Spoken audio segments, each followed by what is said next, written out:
What if I told you that across Britain, a single job, found in every city, town, and shire, came with a package of benefits that guaranteed a lifelong safety net? We're talking about a job that offered free travel for your entire family, complete job security backed by industrial might, and a final salary pension that meant guaranteed dignity in retirement. It sounds like a relic from a different economic age. But 60 years ago, this was the standard of employment for the British bus driver. This is the definitive story of the busman, the collective working-class hero who navigated the nation's streets. It's the history of how the entire public transport profession became a national benchmark for stability and community respect, and the precise, policy-driven moment that Golden Age was dismantled, impacting every town from Aberdeen to Plymouth. Let's start at the depot, the operational hub of every city. This wasn't just a garage. It was a tightly knit, fiercely loyal working community. The atmosphere was one of shared purpose. Drivers and conductors would gather before dawn, the air thick with the smell of hot oil and engine grease, exchanging cheerful banter as they signed on and collected their instruction sheets. The feeling was not just about starting a shift, but about participating in a vital civic ritual. By 1969, a bus driver in a major British city was taking home an average weekly wage of around £25. The conductor, an essential second member of the crew, earned slightly less. Now, £25 in 1969 money is the same as earning about £540 a week today. That's a strong baseline. But that wage alone doesn't explain the stability. The true financial security lies in what the publicly owned system provided for free, and how the collective power of the unions turned this steady job into a privileged one, nationwide. The typical busman's routine was constant, reliable, and fundamentally a two-person operation. The driver was the steady hand on the wheel. The conductor was the face of the journey, collecting fares, managing the boarding platform, and providing community chatter. This dual crew was a standard across the nation, ensuring a safer, friendlier service, and crucially, two full wages circulating back into local high streets. The route wasn't just roads, it was a deep, daily relationship with the community they served, stopping for a quick cup of tea at the terminus with colleagues. This wasn't just about drivers earning enough to get by. It's about a national workforce that could sustain their families, often in expensive urban areas, on a single income with confidence in their future. The busman's job wasn't just a wage. It was a national employment model that has vanished. Here are the three specific, essential secrets that powered that stability. To truly understand the magnitude of this lost secret, we must look beyond the depot gates and into the busman's living room. The most critical piece of this economic puzzle was the relationship between the bus driver and the bank manager. In the 1960s, a permanent job with the corporation or a national bus company was considered gold standard employment. When a bus driver walked into a building society to ask for a mortgage, he wasn't viewed as a high-risk gamble. He was viewed as a pillar of the state. He had a job for life, backed by the government. Because of this, mortgage approval was often a formality. A driver earning that £25 a week could comfortably secure a mortgage for a terraced house priced at £3,500 or £4,000. The ratio was manageable. The fear of repossession was almost non-existent because the fear of unemployment was non-existent. This financial certainty created a domestic dynamic that is almost extinct today, the single income standard. They didn't rely on credit cards to survive the month. They didn't need top-up loans. The purchasing power of that single public sector wage was strong enough to buy fresh meat from the butcher, new clothes for the children, and a pint at the pub without the constant gnawing anxiety of debt that plagues the modern worker. But there was another layer to this wealth, a shadow economy that existed inside the depots themselves. We have to talk about the social club. Every major bus garage in Britain was more than just a place to park vehicles. It was a subsidized leisure center. They had canteens serving hot, hearty meals, roast beef, fish and chips, spotted dick, for pennies. This meant a driver could eat a full dinner at work for a fraction of high street prices, saving the family grocery bill for the weekend. Beyond the food, there were the sports and social clubs. These were bustling hubs of activity funded by the workforce and the management. They had snooker tables, darts teams, and cheap bars where a pint cost significantly less than at the local pub. They organized busmen's holidays, trips to the seaside for the drivers' children, Christmas parties with free gifts, and summer excursions. This was a form of wealth that didn't appear on a tax return. It was communal wealth. Today, a driver finishes their shift and goes home alone, often exhausted. Back then, the depot was a second home, a place of laughter and solidarity. When you calculate the value of cheap food, subsidized entertainment, and a supportive community, the real value of that £25 wage was significantly higher than inflation calculators can ever show. The driver wasn't just an employee.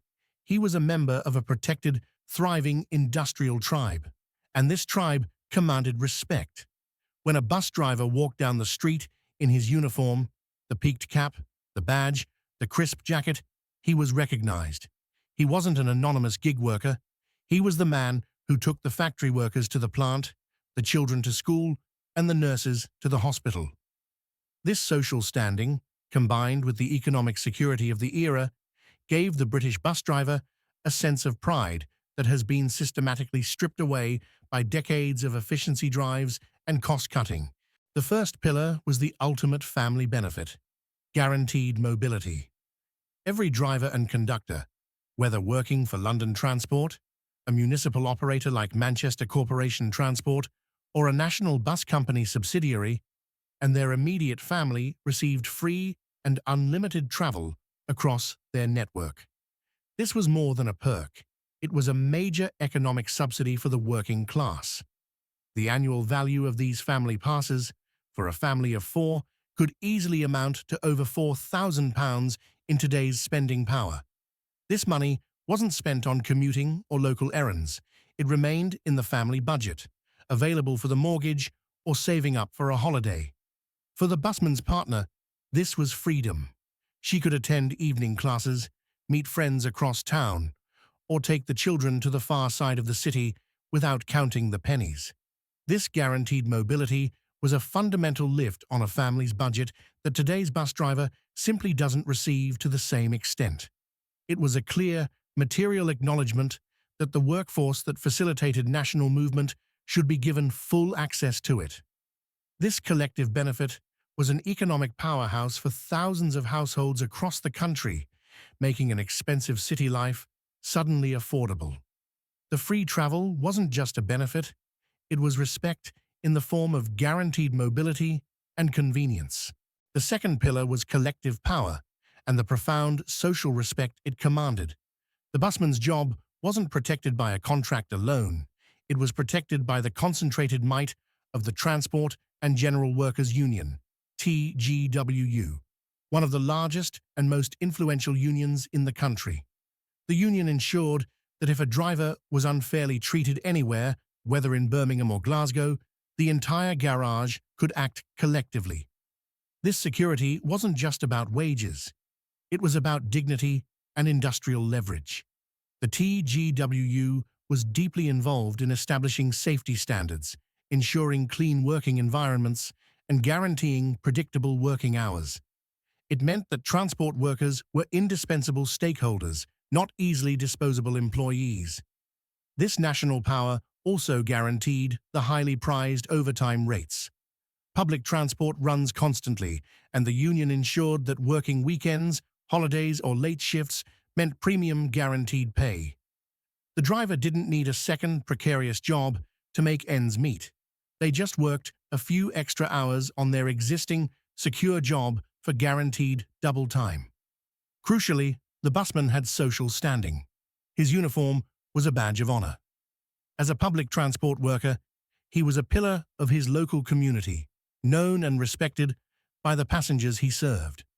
This security meant the job's pay kept pace with inflation better than most non-unionized trades, ensuring that the working class was not constantly falling behind economically.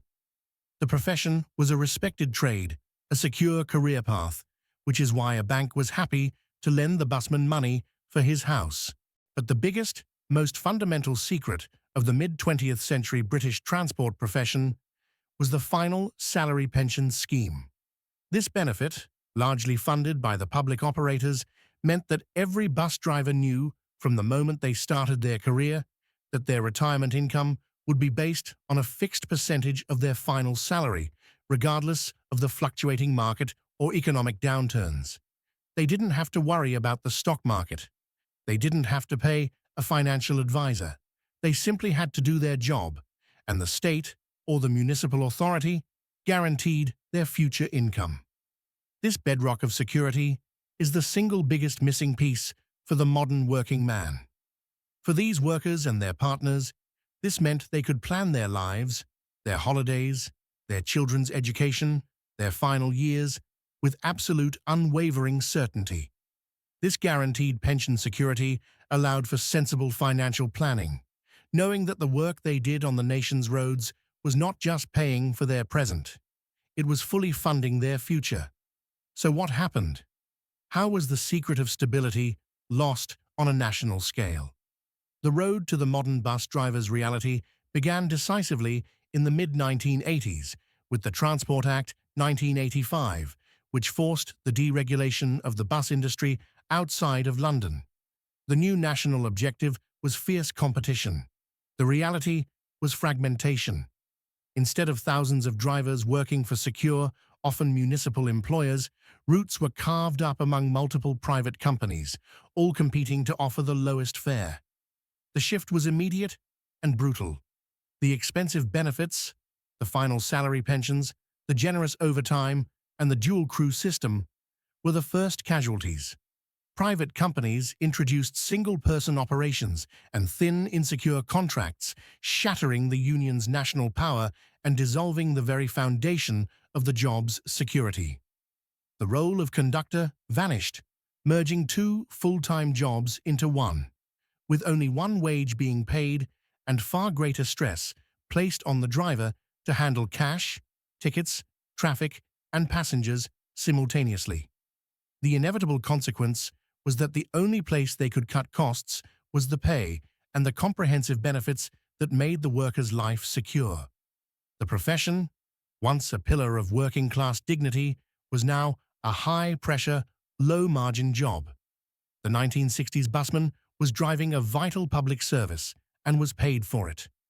The modern driver is a unit of labor in a competitive market, and the difference is felt not just in their pay packet, but in the loss of that national respect and the golden ticket to a secure retirement.